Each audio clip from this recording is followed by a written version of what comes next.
I hope you are having a wonderful Friday. This is the day the Lord has made. We are rejoicing and are glad in it. We are continuing with Genesis chapter 40.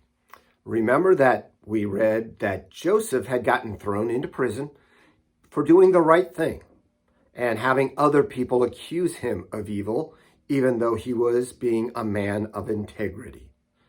He is in prison, and he has been placed over some of the prisoners. This is kind of a political prison for the king, a place where the king would put his prisoners. And Joseph finds favor in the eyes of the jailer, and he is put in charge of other prisoners. Let's continue by looking at, or starting with verse 1. Sometime after this, the cupbearer of the king of Egypt and his baker committed an offense against their lord, the king of Egypt. And Pharaoh was angry with his two officers, the chief cupbearer and the chief baker. And he put them in custody in the house of the captain of the guard, in the prison where Joseph was confined. The captain of the guard appointed Joseph to be with them, and he attended them. They continued for some time in custody. Again, Joseph was put in charge of the political prisoners.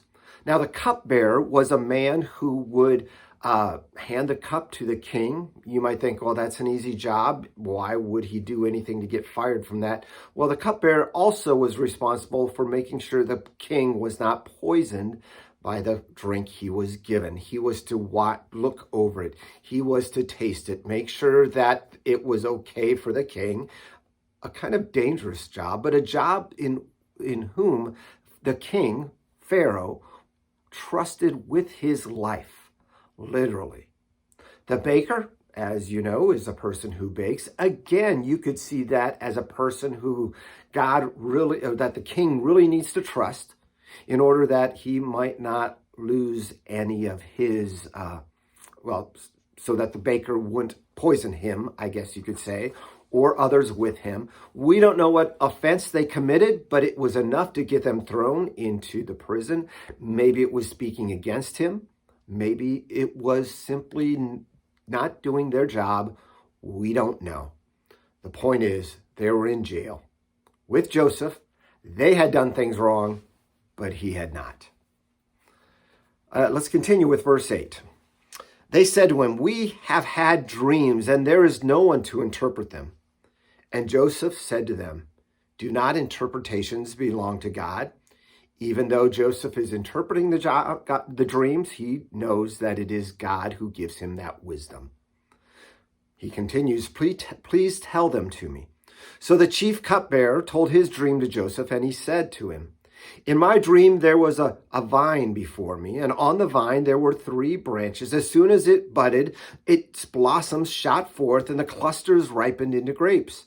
Pharaoh's cup was in my hand, and I took the grapes, and I pressed them into Pharaoh's cup, and placed the cup in Pharaoh's hand." Then Joseph said to him, "This is the interpretation. The 3 branches are 3 days.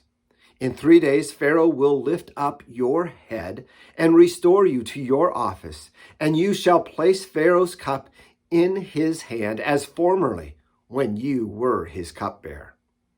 Only remember me when it is well with you, and please do me the kindness to mention me to Pharaoh, and so get me out of this house."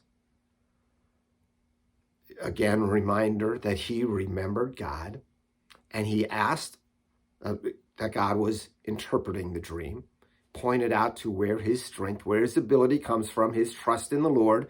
And he interpreted the dream as God led him, and he said, "Just remember me. Don't forget about me. Remember me when you go to the Pharaoh." Let's continue with verse 16. When the chief baker saw that the interpretation was favorable, he said to Joseph, "I also had a dream. There were 3 cake baskets on my head, and the uppermost basket there was all sorts of baked food for Pharaoh, and the birds were eating it out of the basket on my head." And Joseph answered and said, "This is the interpretation. The 3 baskets are 3 days. In 3 days, Pharaoh will lift up your head from you and hang you on a tree, and the birds will eat the flesh from you. Okay, not just was the dream not good, it was bad. Where one would be restored, the other would be punished by death. Verse 20.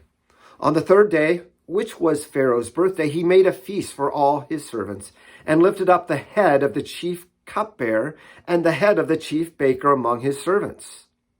In other words, he had them brought to a place of honor in front of all of his servants. He restored the chief cupbearer to his position, and he placed the cup in Pharaoh's hand, just as Joseph said, right?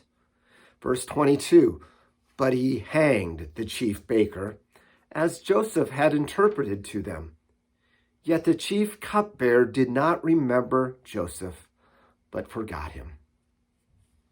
Sometimes we learn from Joseph in this. We do the right things, but yet we aren't rewarded with them. Yet. But wait for the Lord. Wait for the Lord, and sometimes those good rewards that we get never come in this life. Sometimes we simply do good for the good of others, to show God's love to others. If they remember that, great. If they don't, no problem. Just know this, God is in control. He is leading your steps and your ways. Trust in him. Do good. Love others. Show mercy. Be God's instrument. Monday that is already, we will be back again and we'll continue with 41 as we see this continued drama leading out and what will happen to Joseph while he's in prison and how God does remember him when he's there. We'll see you then tomorrow. God bless.